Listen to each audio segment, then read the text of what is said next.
My wife bought keke for me because I lost my job, so I could use it for transportation business. Before I lost my job, I gave her everything except the things I thought were not necessary. She bought the keke last year, but collects it at every little misunderstanding. She would seize the keys, ask her brothers to come drive out the keke out of the compound, then they will hide it somewhere, and whenever she decides, she will bring the keke back for me. I would have begged heaven and earth before she would change her mind. She says I carry too many female passengers and I'm using the keke to humanize. Any day she sees me carrying a female passenger, especially if that person paid for drop, my wife would seize the keke. Anytime she asks me for money and I say I don't have, my wife will hide the keys of the keke and take it out of the compound until I beg her. She didn't buy this keke for me for free. We agreed I'll be paying her 30k weekly.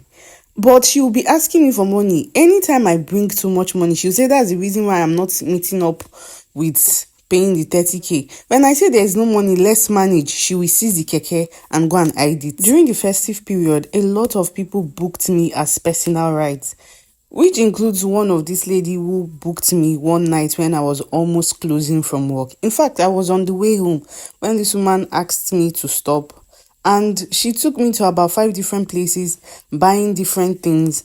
When my wife called me, I told her I was carrying a passenger. Even though it was almost time for me to close, I told her that we needed the money since it was festive period. Just as we were talking, the lady picked up a call that came on her phone.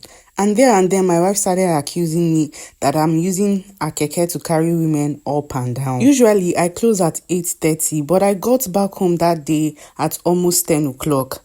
And my wife made a lot of trouble and seized the key to the keke that day. I thought it was a joke.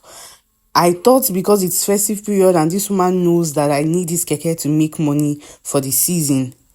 She didn't budge. I begged and begged and begged, and I woke up the following morning to see that the keke was gone. She was waiting for me to beg her the following morning as usual, but I decided that I wasn't going to beg her. The whole week of Christmas to New Year, we did not speak to each other because of that. And she told me she wanted to sell the keke, and I told her I would help her look for a buyer for the keke. Now she has brought back the keke, but I don't want to drive that keke